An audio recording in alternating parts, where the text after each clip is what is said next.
So then we are back with more understandings from the time of the Second Tabernacle Services, where we find the Aramaic English translation of the word. This translation comes from the original manuscripts of the prophets of the Israelic lineage. So then we can understand the time of the end as per Yeshayahu the prophet. We find layers of understanding of the spring feast, the autumn feast, and also the returning of the holy cities of the Hamashiach laid waste from many centuries. Reading from Yeshayahu the prophet, very understandably this great prophet was murdered, and there were some reasons why this great prophet was murdered. And sometimes when the divine decides to show layers of understanding of the scripture, sometimes governments are not prepared for many of the changes and transitions going on. And obviously, the Chinese government is very much engaged in understanding and also linking up the nations of the East, because the scripture, the very core of understanding of the holy instructions, they simply explain understandings and circumstances, and then the kingdom of the East then directing a flow of trade as per then the salvation of the New World Order's end.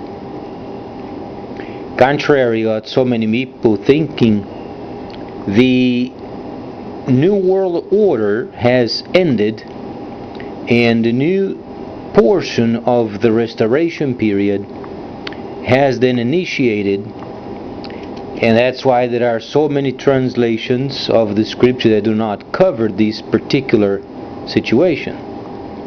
Now then, Daniel the prophet, understandably, he received many understandings and portions of the original layer of the restoration period and also the autumn feast.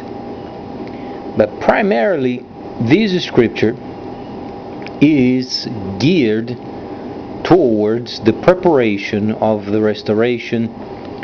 And then Daniel, understandably, he was very able to understand sections related with the time of the end. Now then, Revelation, as it was explained before, Revelation is not in the original Hebrew language, yet the scriptures were then recorded in whole Hebrew language. And then Revelation gives a few clues of what layer is related with the time of the restoration period and the autumn feast. Now then, sovereign borders, they were always very fiercely protected. And because of these, when the international standards of internet trade came up with a few generic understandings of the internet, and some of these laws are obviously yet being improved, because China is obviously involved with the standards that are beyond the international borders. Now then, international borders, they are not only the fence that goes around the limits of a country. We're talking of areas of situations where then internet trade is beyond what a nation can control. Now, if there is not a control of trade and taxation from flexible network systems, then the sovereign border is simply a set of words. Now then, As far as the scripture, Revelation chapter 1:8 is very precisely explained sections of the restoration period after the ending of the period of the New World Order.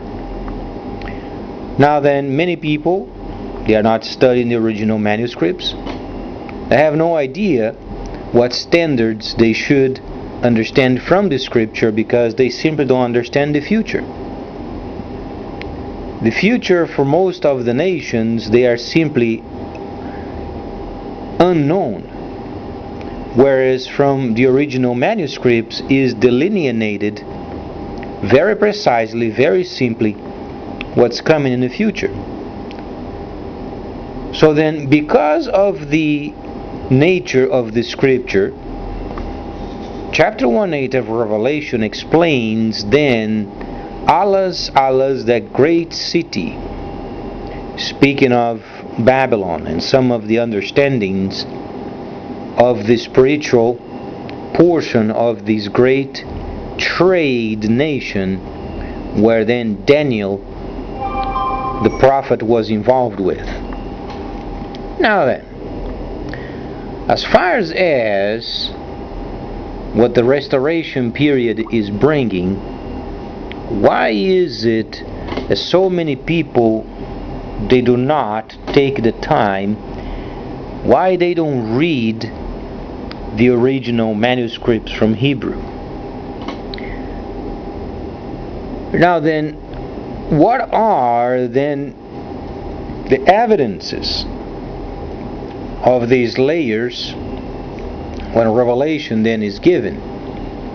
Well, it's very simple, in fact. Speaking of the merchants of the earth, speaking of the mourning of the merchants of the earth because they have lost the cargo of gold, silver, precious stones, pearls, fine linen, and purple, silk, scarlet, and then a very long list of cargo, and these are related with Babylon. Now the understanding is the revelator that was given these particular understandings was receiving portions of the spiritual status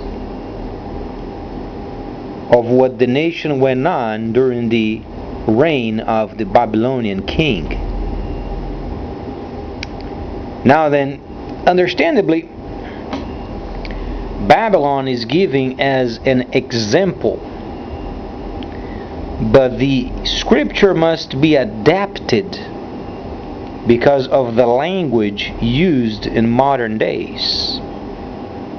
Now then, the flow of events, the flow of understanding remains.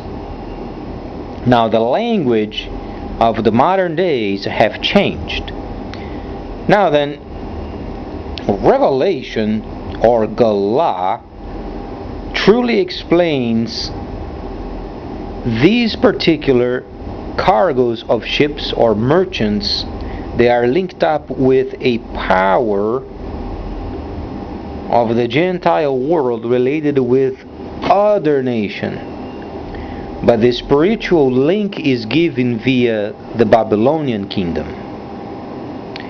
Now understandably, the country or then the kingdom related with these particular cargoes is China.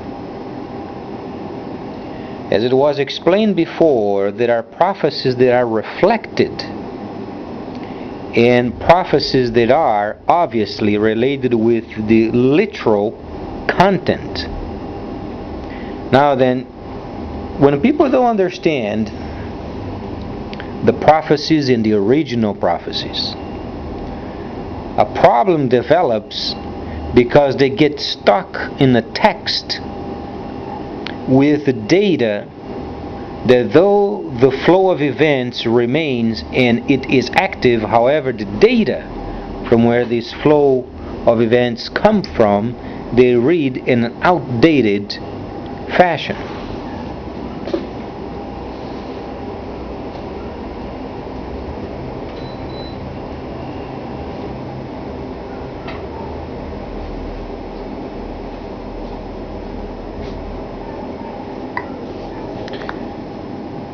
Now then, because of this particular situation of the scripture, because of the understanding of this particular problem, what then the nations should be doing?